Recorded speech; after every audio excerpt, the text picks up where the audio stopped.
Let me tell you something today that might just change your tomorrow. You've been praying for a breakthrough. You've been waiting on a sign. You've been asking God to do something new in your life. And the answer ain't in a lightning bolt. It's in your clock. You don't need 24 hours to shift your destiny.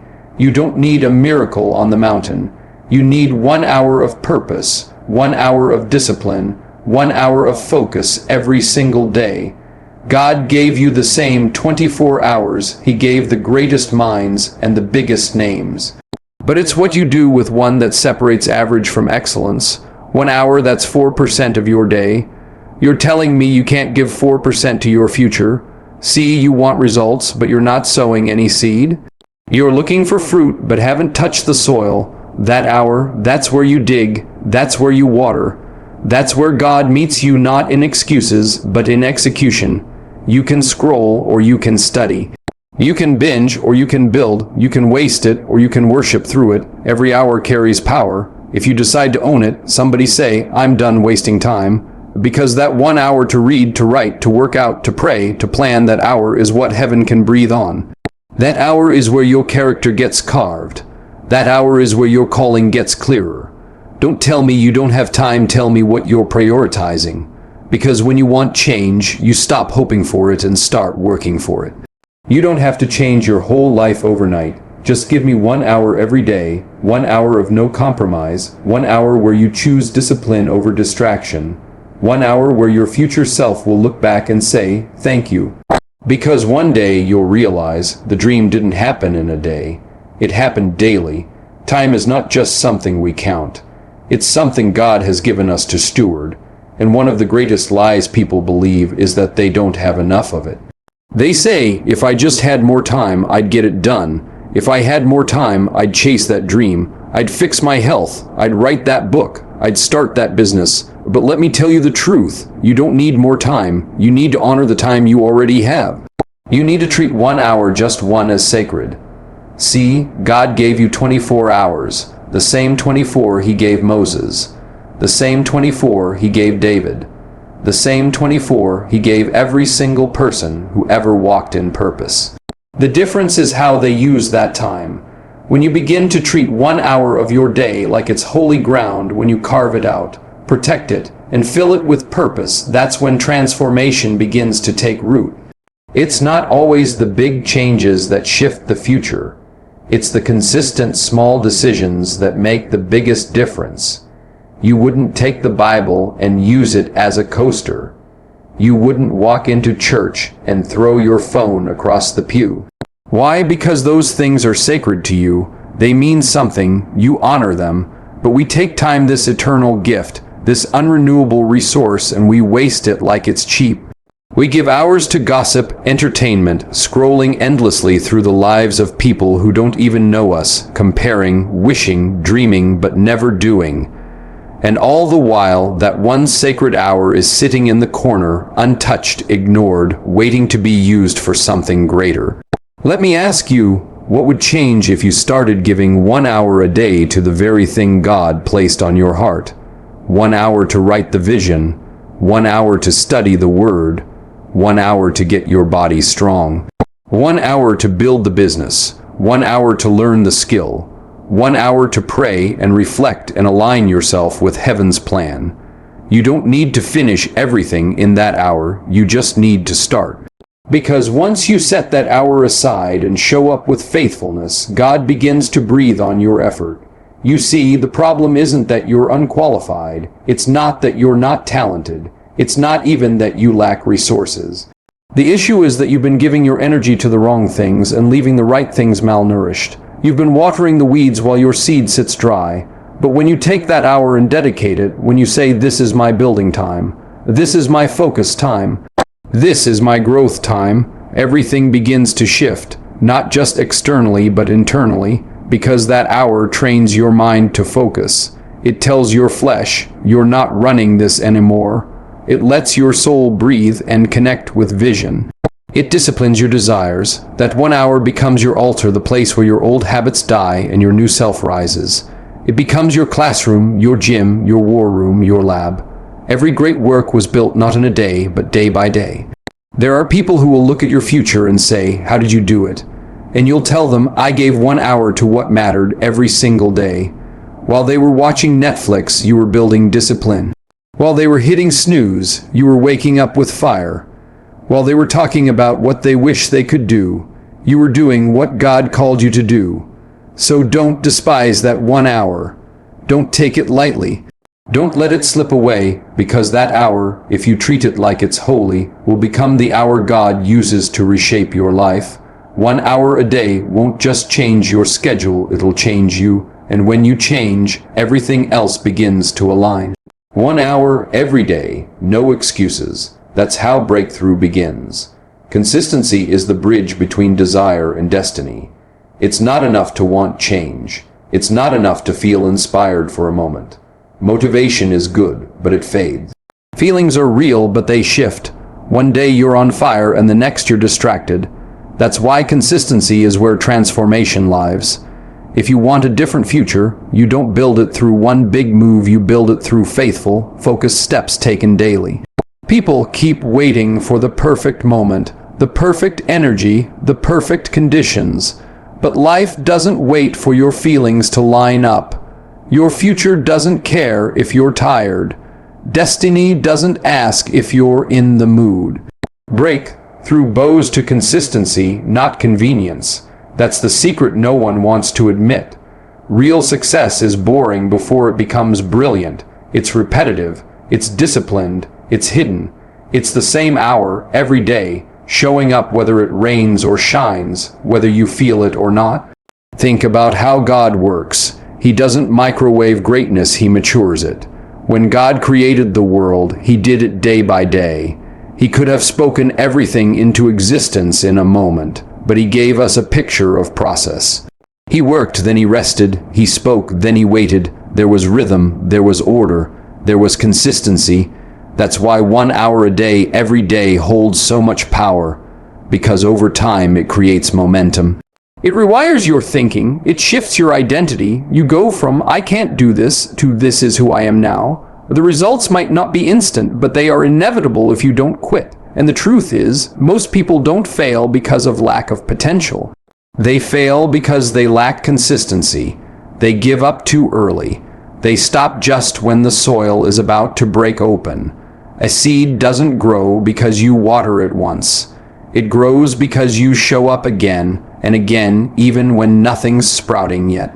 That 1 hour, when done every day, becomes a habit. That habit becomes a pattern. That pattern becomes a lifestyle. And that lifestyle becomes a legacy. You see how that works. You don't need to make huge changes overnight. You just need to make small, right choices repeatedly. If you read 10 pages a day, that's over 3,000 pages a year. If you work out for 1 hour a day, you'll train for over 350 hours a year. If you study a craft or develop a skill for 1 hour a day, you're stacking over 360 hours toward mastery. It adds up not in a week, but in time, and the people you admire, the ones who seem to have made it, they didn't get there through luck. They built their lives on the foundation of daily commitment. But here's where most people stumble. They chase intensity over consistency. They get inspired and go hard for 3 days, then they burn out, they lose interest, and they confuse that cycle for failure. But God didn't call you to intensity, he called you to faithfulness. Anyone can sprint for a moment, but can you walk steadily for a year? Can you show up when nobody claps for you, when no one's watching, when nothing seems to be changing, and still give it your best? That's what changes a person. That's what builds spiritual weight. That's what builds mental strength. You don't get strong by going to the gym once. You don't get wise by reading one book. You get it by returning, showing up, staying the course no matter how you feel. That's when God meets you. That's when the oil flows, and I'm here to tell you, it's okay if you've fallen off before. It's okay if you've quit in the past. But today, something new can start. Not a sprint, not a hype session, a commitment. 1 hour every day, a sacred appointment with your purpose. It won't always be easy, but if you keep showing up, one day you'll look back and realize your consistency carried you where talent never could. You can't reap what you don't sow. That's not just a principle, that's a law, a divine law. You can pray all day for a harvest, but if you never put seed in the ground, you're going to be waiting a long time. We live in a time where people want the blessing, but they don't want the planting. They want the result, but they don't want the responsibility. They want the reward, but they won't make the investment. And life doesn't work that way, not in the kingdom, not in the world, not in your purpose. That 1 hour a day, that's your seed time. That's where the sowing happens. Every time you sit down and open a book, you're sowing. Every time you put on your shoes and hit the gym, you're sowing. Every time you turn off the noise and sit before God in prayer, you're sowing. It may not look like much today, it may not feel like anything is happening, but the seed is going into the soil. And soil doesn't respond to feelings, it responds to action. Faith without works is dead, and your future without seed is empty. We've been taught to expect more than we've been taught to plant. That's the problem. You can't expect a harvest from a field you've ignored.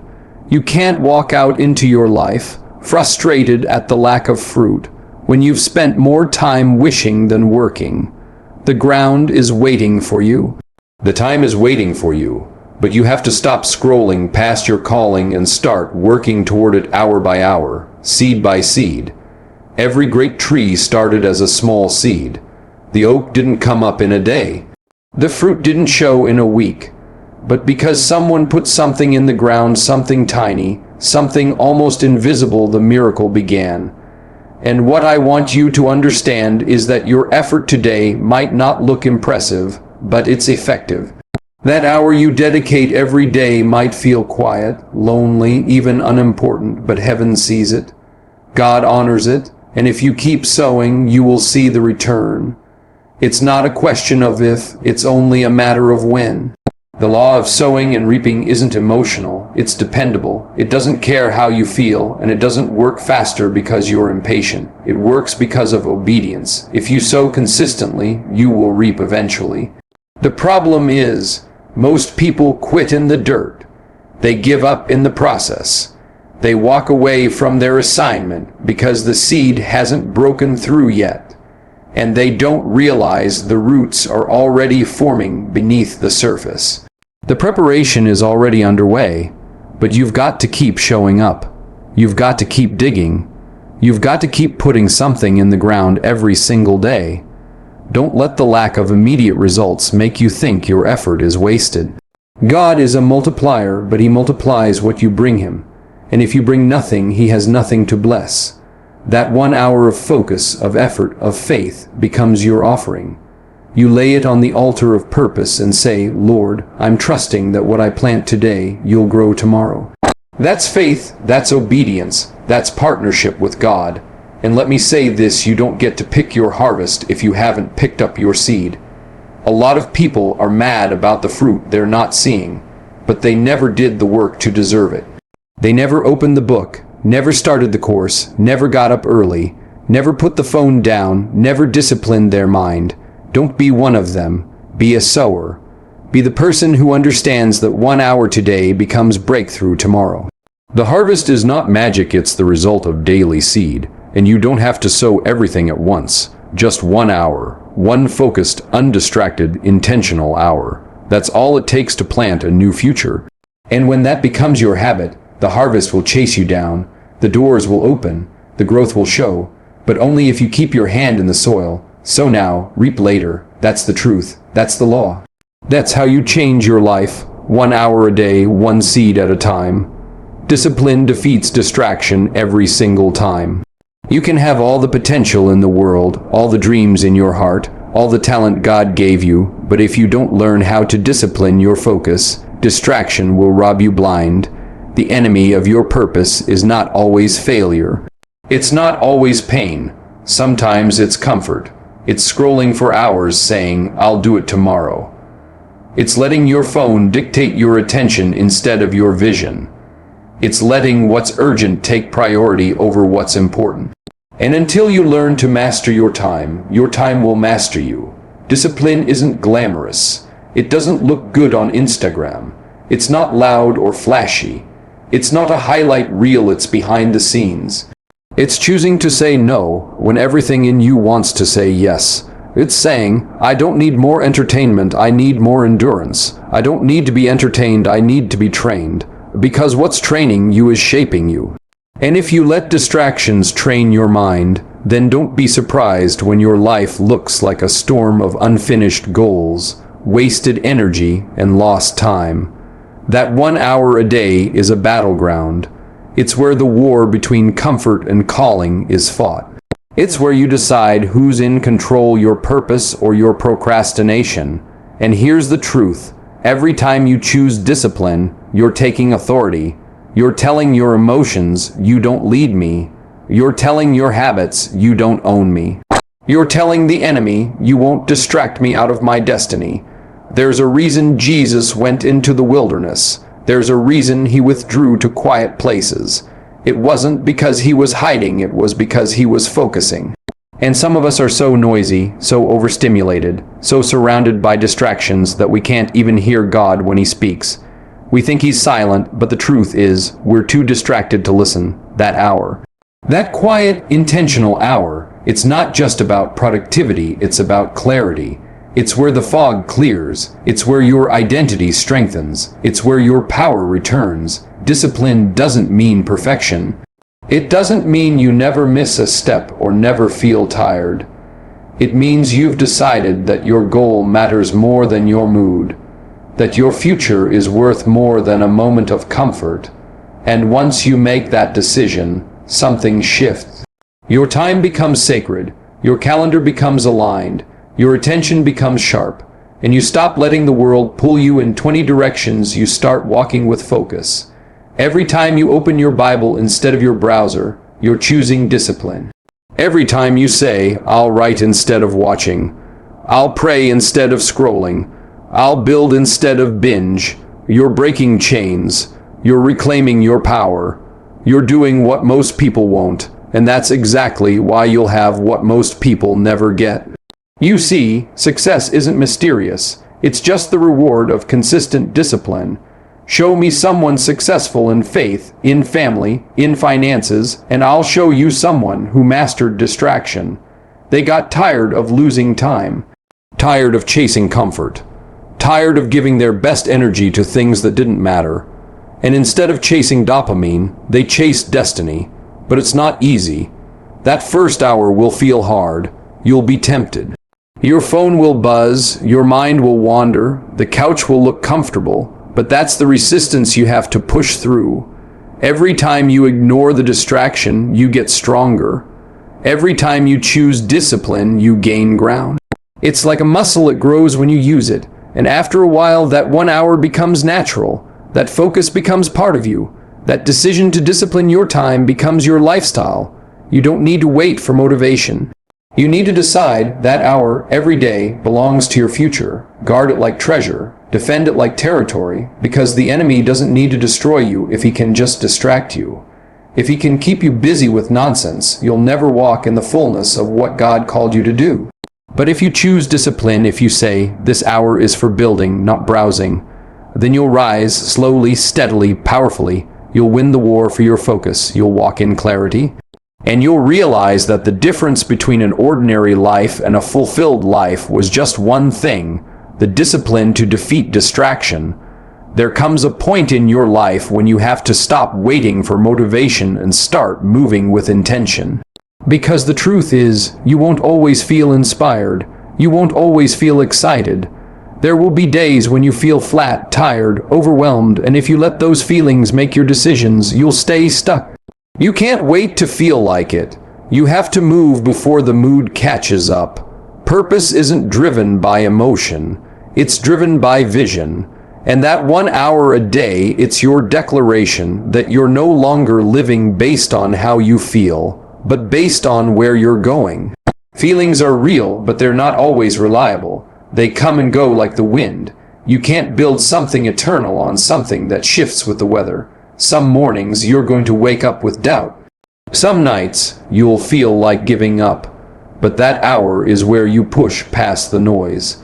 It's where you say, Even if I'm tired, I'm showing up. Even if I'm discouraged, I'm showing up.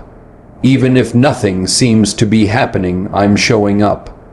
Because it's in the showing up that growth takes place. You see, movement builds momentum. When you move even a little, you start stirring something in your spirit.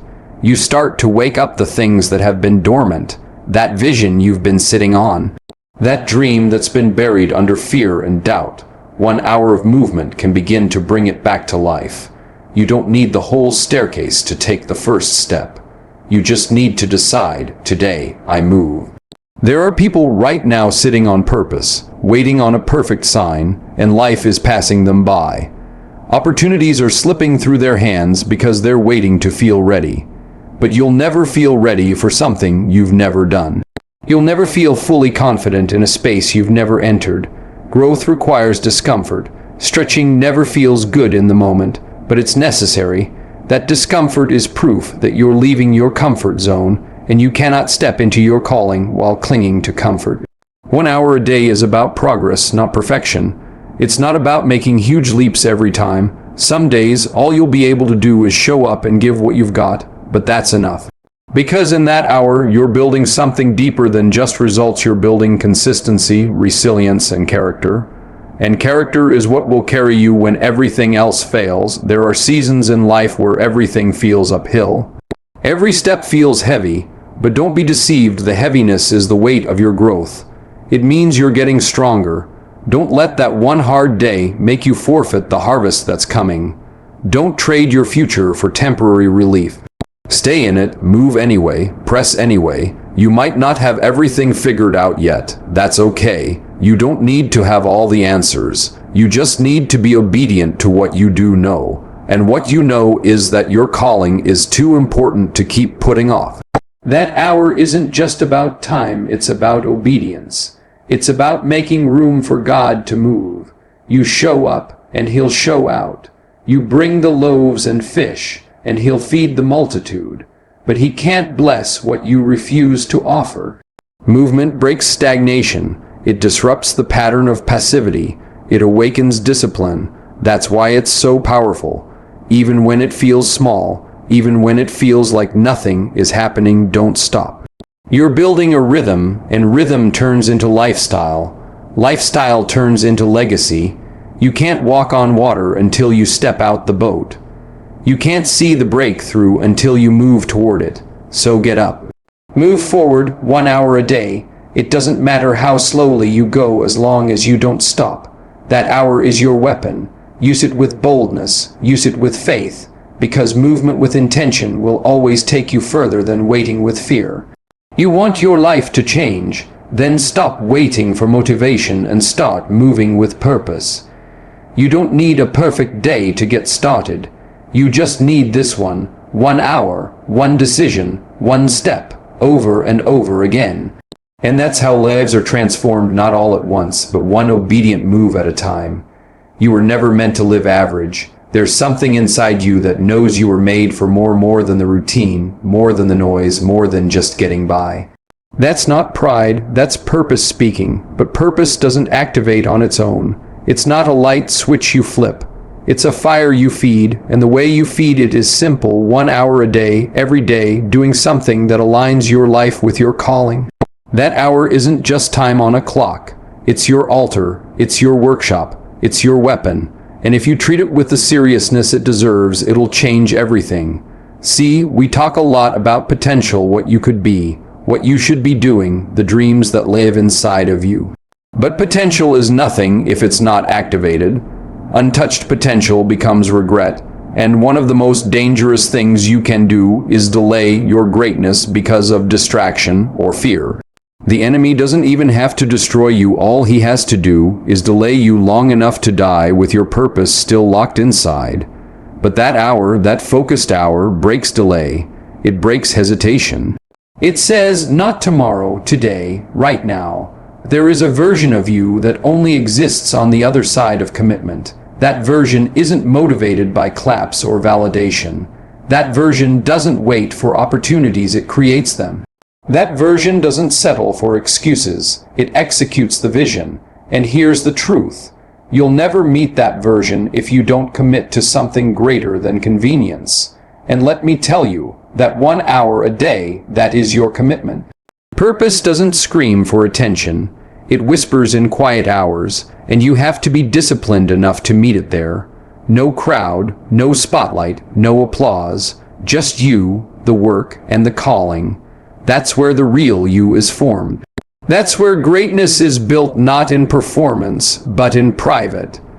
And if you can learn to honor that hour, even when no one's watching, even when there's no immediate reward, that's when you know you're serious. That's when heaven starts paying attention. There are too many people looking for shortcuts, too many people chasing hacks and quick wins, but there's no hack for consistency, no shortcut to greatness. You can't microwave mastery. You have to show up every single day. You have to bleed for it, sweat for it, fight for it. And when it gets hard, and it will get hard, you don't stop. You dig deeper, because your why is stronger than your weakness. Your vision is stronger than your excuses. That 1 hour doesn't just build your gift, it builds your identity. It tells you who you are. It reminds you what you're about. Every time you keep that appointment with your future, you're proving to yourself that you're not just a dreamer, you're a doer. And the more you show up, the more your confidence grows. Not because someone told you you're good, but because you know what you've invested. You know the cost, and when you've paid the price, you walk differently, you move differently, you lead differently. Let's be clear, this isn't about hustle for hustle's sake. This isn't about burning out or proving anything to anyone. It's about stewardship. God gave you something, a gift, a voice, a vision. What are you doing with it? That hour a day is your response. It's your way of saying, I won't bury what you gave me, I'll multiply it. That's obedience. That's worship. That's faith in action. You don't need more time, you need more focus. You don't need a different life, you need a deeper level of discipline in the one you've got. And the beautiful thing, it starts small, just 1 hour, one faithful hour every day, not perfect, not fancy, just real, raw effort. That's where the transformation happens. That's how legacy is built. So if you're waiting for a sign, this is it. You were made for more, and the only thing standing between you and the life God designed for you is the discipline to show up every day and do the work. 1 hour, that's all. One decision made daily. That's what separates the ordinary from the extraordinary. That's what changes lives. That's what unlocks destiny.